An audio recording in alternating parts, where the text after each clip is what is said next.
Welcome to the Gist on Strat News Global. I'm Ramananda Sengupta.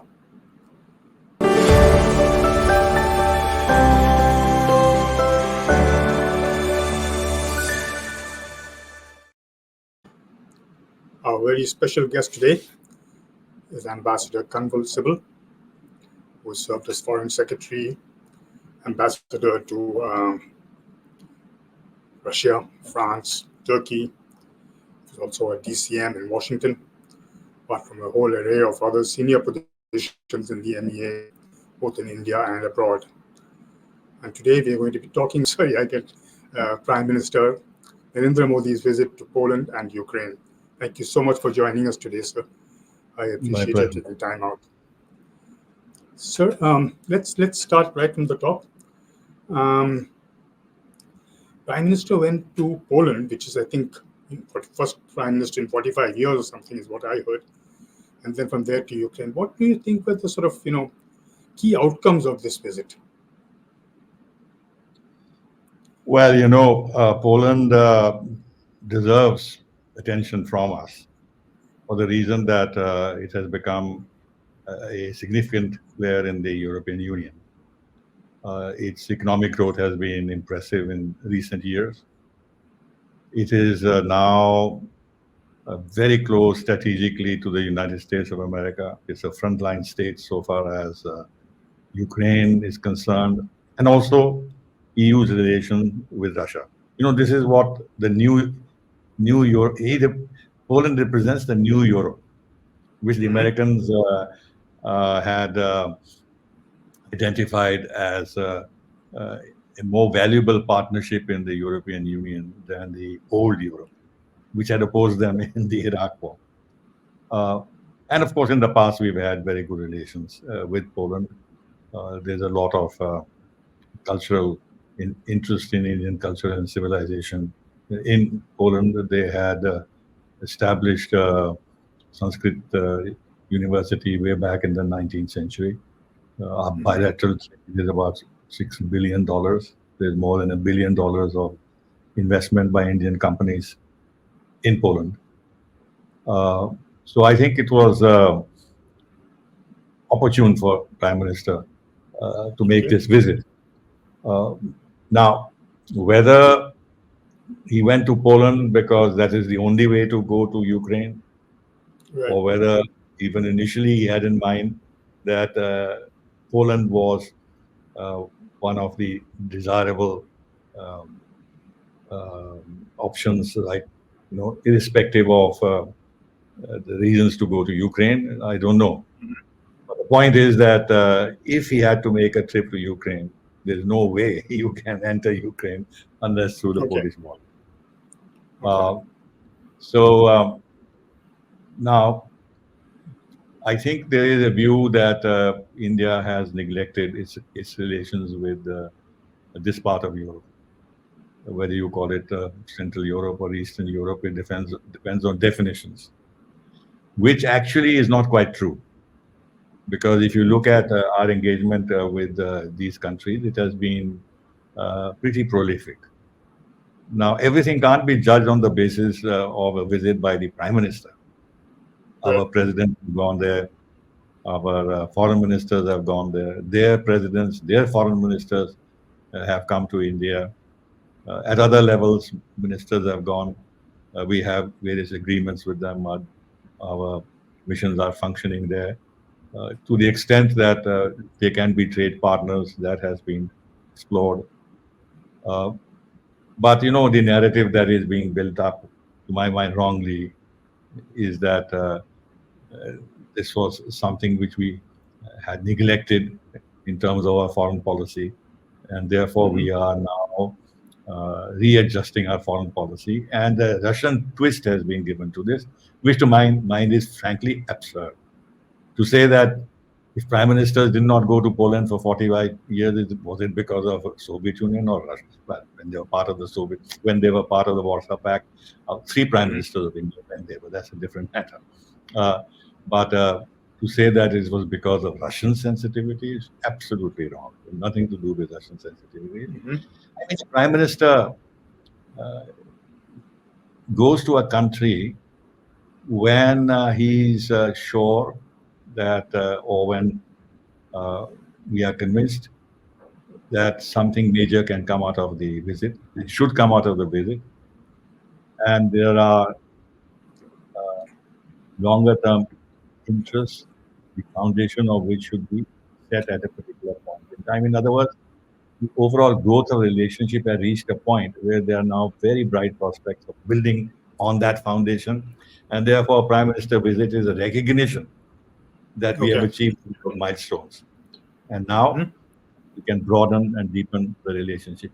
Now, if that is not there, then why have a prime ministerial visit when the substance from the visit may not be very significant? I mean, he doesn't go as a tourist. And this is how prime minister visits are made, because there are some very, very vital, immediate, medium to long term interests involved, which we have to cultivate and nourish.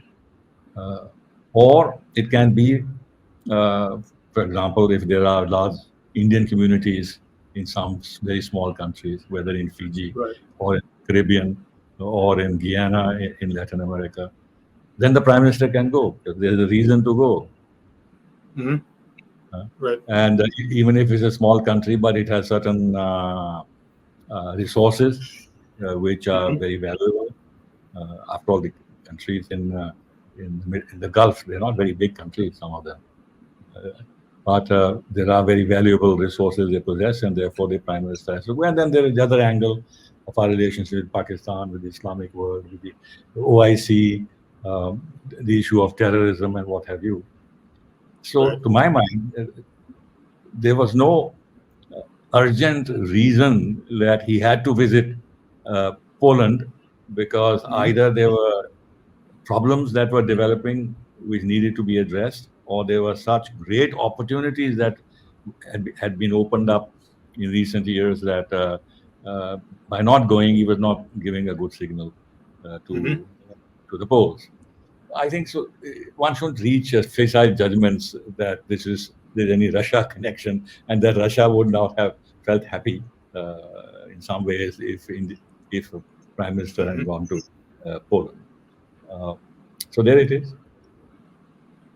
So that's insofar as Ukraine is concerned, to answer your question fully, insofar as Ukraine is concerned, I think there were many reasons. The first reason is that Prime Minister has been meeting Zelensky. Zelensky has been pressing him to come. We have kept our. We have not followed the American NATO strategy on Ukraine when there was pressure on us as G20 chairman to invite him to New Delhi with him. Although G7 invites him, even in Indonesia, the G20, Indonesia invited him for the G20 meeting. He's gone to United States. He's gone to many European countries. He's been there everywhere, lionized by the West. But we did not accept that. Number two, if our prime minister is counseling dialogue and diplomacy to Putin, he said to him in Samarkand that it's need a war, and he took pride in the fact that he said it to Putin in front of his face. And then when he went to Moscow now for the summit, he said that not only is the need of war, but you cannot find solutions on the battlefield. And then went on to express a lot of humanitarian concern for the death of children in war. Now, I think it was necessary to balance our credentials. That if we believe in dialogue and diplomacy, then we must talk to all sides. I mean, if we spurn talking to Ukraine or not visiting Ukraine in the difficult circumstances there are, this would mean that we are not consistent. So I think this was done for that reason. Thirdly, it broadens the base of our diplomacy. Now nobody can accuse us. The West cannot accuse us that your position is neutral, yes, but it is pro-Russian. It's not really neutral. Now they can't of that. Uh, there has been, less frankly, there has been a lot of pressure from the West. So, Yes. in a sense, Prime Minister, by going to Ukraine, has taken the West off our backs. And Hmm. I think now, having done that, and the manner in which Zelensky has reacted, his hands are a little freed, and he can now deal with Russia without worrying what the West may think, because he has an argument saying that, look, I went to Ukraine, I engaged him, I talked peace to him. I told him that your agenda for peace, Zelensky's 10 Right. point proposal, will not will not work, because there are other views, other proposals, other ways of addressing this conflict. We need Hmm. all stakeholders to be part of the diplomacy Hmm. process, and there should be innovative solutions, which means that the solution you are suggesting uh, is not necessarily the only one. Right. That has also served a certain purpose, in view of the fact that the West is promoting this 10-point peace plan, which Russia has rejected. Uh, Having said that, look, we are willing to negotiate, but it has to be on a realistic basis, Of not on the course. basis of what Zelensky wants. So I think these are some of the reasons why Prime Minister decided. And finally, I think that's important. After all, in the G20, uh, we raised this issue of the consequences of the Ukraine conflict on other countries, especially the global south, by way Hmm. of food, fertilizer, energy disruptions. Now we had the two summits, Voice of the Global South, and we have the third one recently. So India has taken upon itself to be the voice of the global south in many ways, including for the consequences of this Ukraine conflict on prosperity and stability in the global south, and the need, therefore, from the viewpoint of the global south, to find a genuine solution. So by going there, he's also sent a signal to the global south that I've not only been talking in the air, I have made this terribly uncomfortable visit, a 10-hour of train journey from Polish border to Ukraine and 10 hours back, in Hmm. order to see Zelensky is receptive to a peace uh, bid, which is not in alignment with the maximalist position that Ukraine has, but which is more realistic, uh, and is intended to be based on a wider consensus in which the other party to the conflict must participate and have a say. Uh, so we'll come back to Poland for a second. One of the things that happened there was that we raised our relationship to apparently a strategic partnership. What does that really mean? Was it, I mean, given what you just said, either that was just a token thing that we are saying this, or does it translate into something? Well, frankly, the strategic partnership business has been overused as a diplomatic tool. Now we have a strategic partnership with a whole host of countries. Yes, sir. I Uh, mean, more than 50 countries, I'm told. Wherever we go, so, we have a partnership lined up. so now it has become a kind of a talisman of Hmm. how countries look at their relationship. And if you don't declare a strategic partnership, then it sort of means that your relationship, or there are hesitations in the relationship, and therefore Hmm. to underline that no, we want to have a forward-looking, deepening relationship, and Hmm. we can try and marry our strategic outlooks on certain regional or global issues, and therefore we have a strategic partnership. So it is more in terms of a, a PR exercise of, Got it. of some kind. Though, mind you, Hmm. as I said earlier, uh, Poland is now exerting a lot of weight in the Right. European Union, backed Hmm. by United States and NATO and the UK. Now we have a lot of interest in the European Union. We are Right. negotiating FTA with them. Hmm. There is now a technology partnership initiative with the European Union. Now, Poland, as a country which is now acquiring more say and weight in the European Union, can help us promote our objectives with the European Union. The European Parliament is a bit of a problem for us on many issues. Right. And I would think that the conservative Polish government would not be in tune with the kind of issues that the European Parliament bashes us with. Human rights, minorities, migration issues, the CAA type of thing. So maybe it's not a bad idea to have a little more conservative government on our side.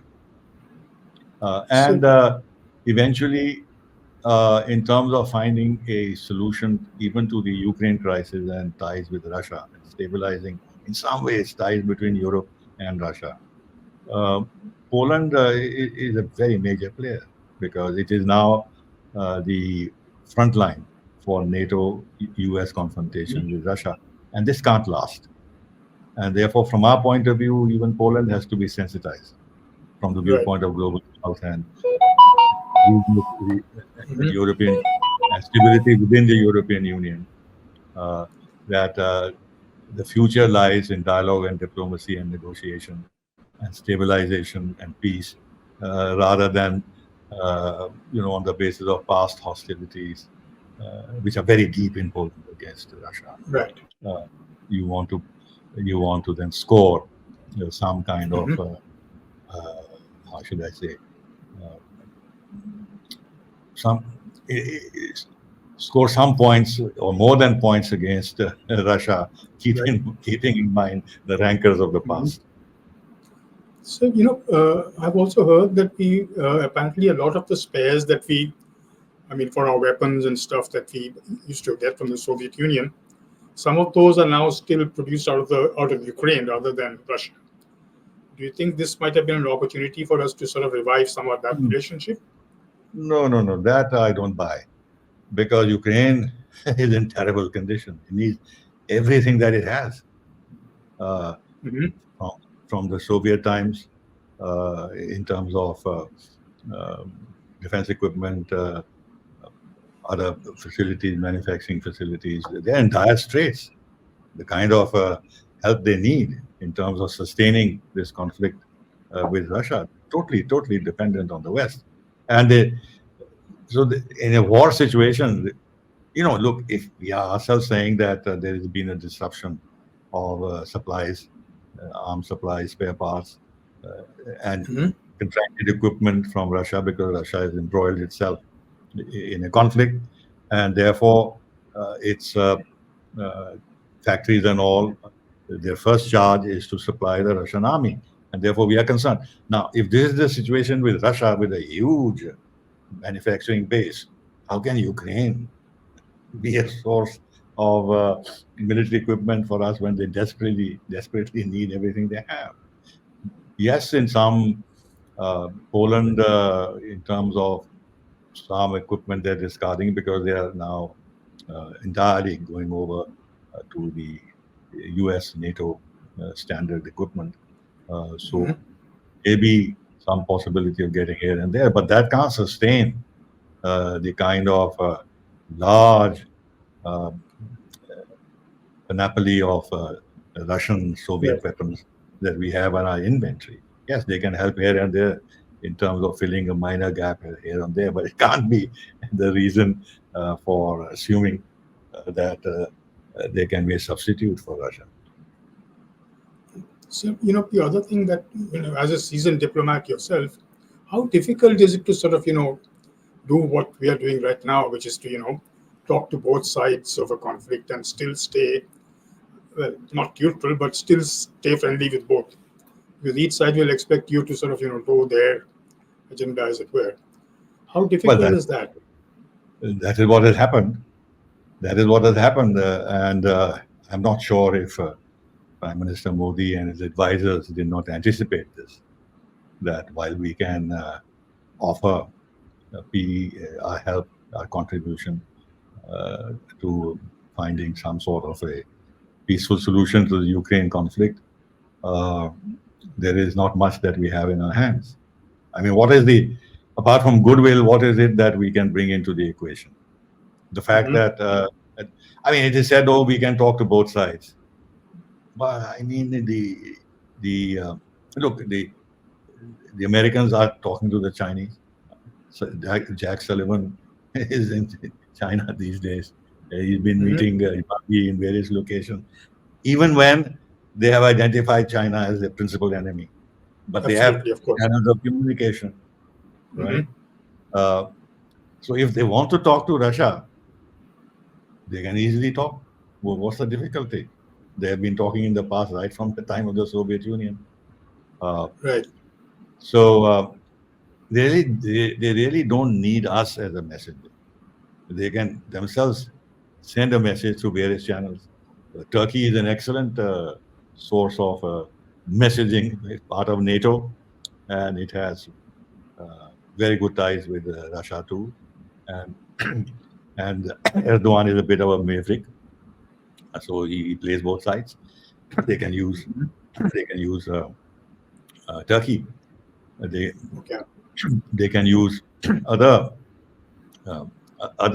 ways of reaching out to Russia, but they can do it directly. Frankly, this is just a smoke screen.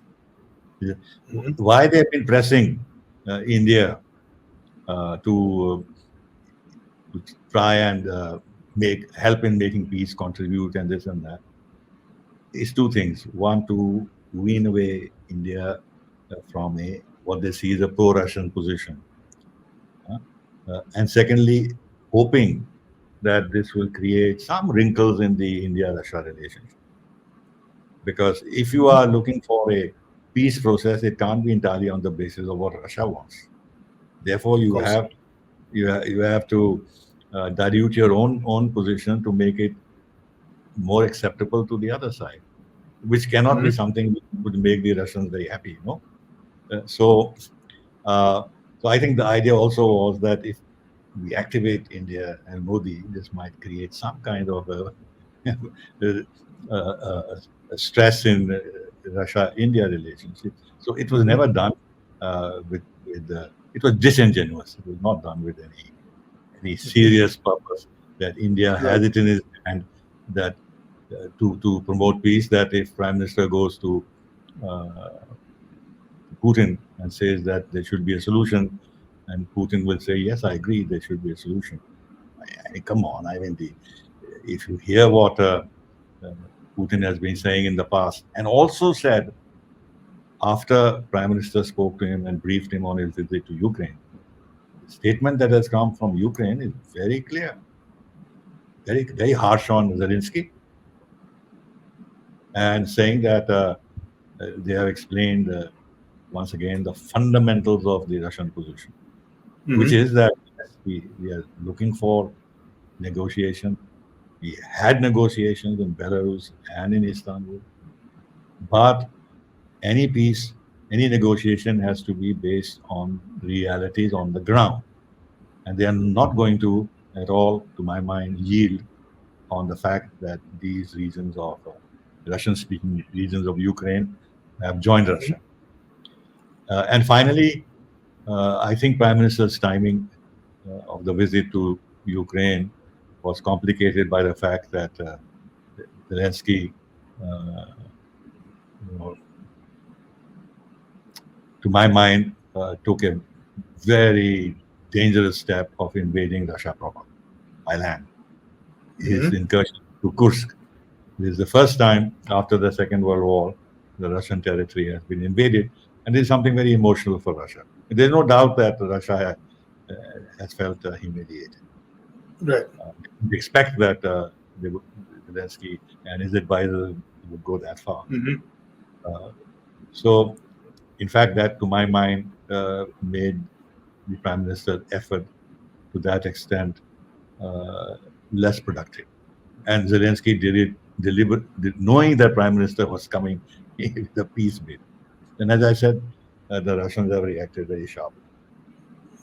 So, there was a time, for instance, particularly, let's say, between Israel and the PLO during Yasser Arafat's time and all that, when people used to ask us that, how come you can be friends with both? And we used to say that, look, being friends with both actually means that if either side wants to pass a message to the other unofficially, they can do it through us. Do you see any parallel between that and what we're trying to do here, or is this totally different?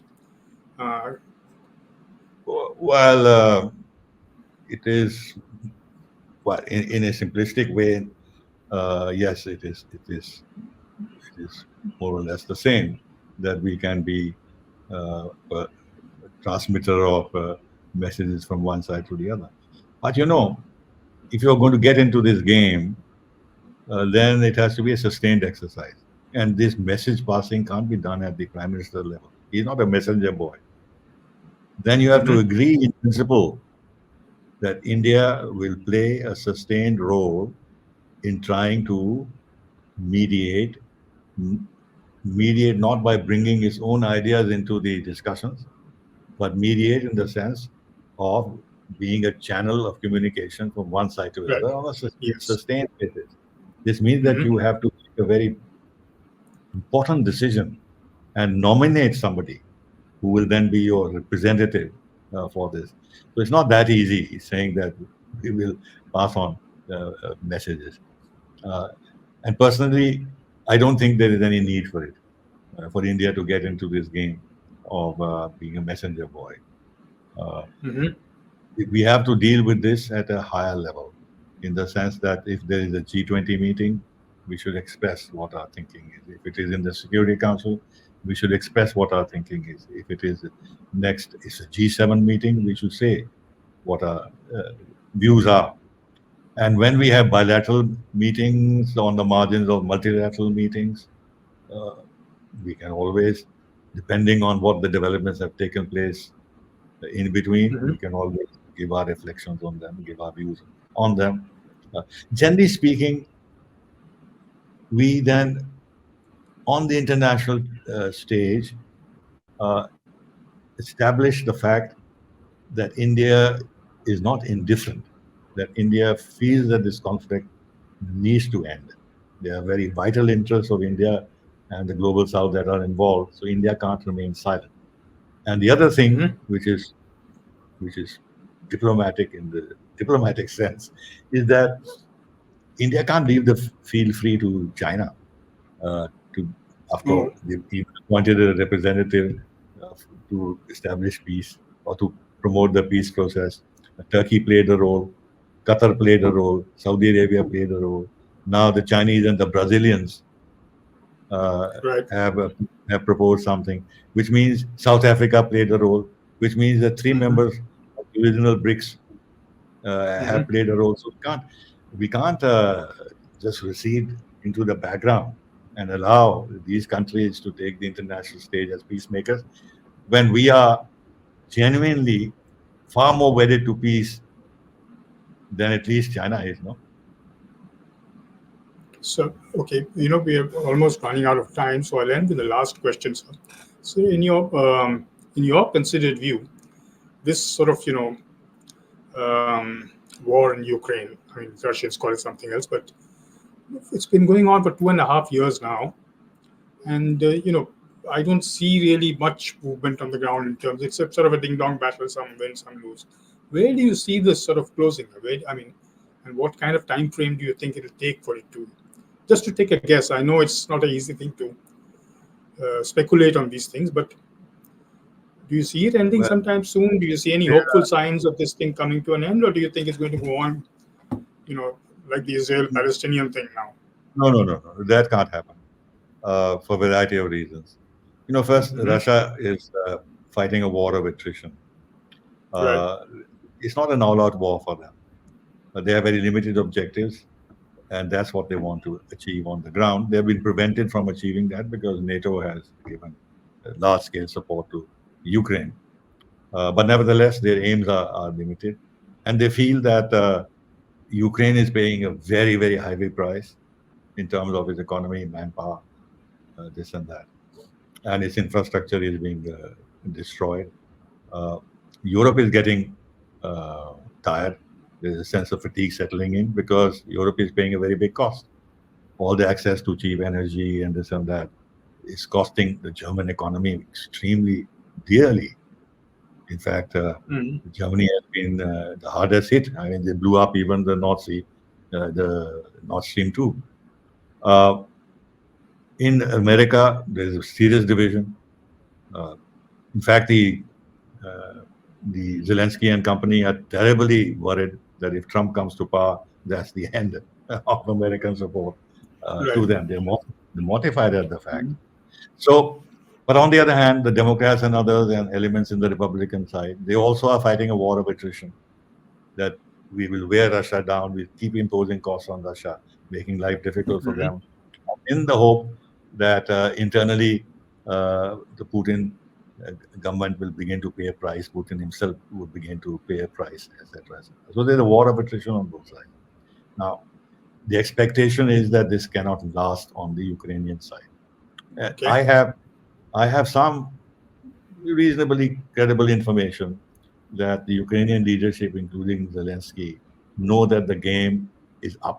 This Kursk thing is a last-ditch effort uh, Mhm. on their part, and they're terribly scared of the prospects of Trump coming back to power. And even if Of the course. Democrats come, they are not sure that they'll get sustained support.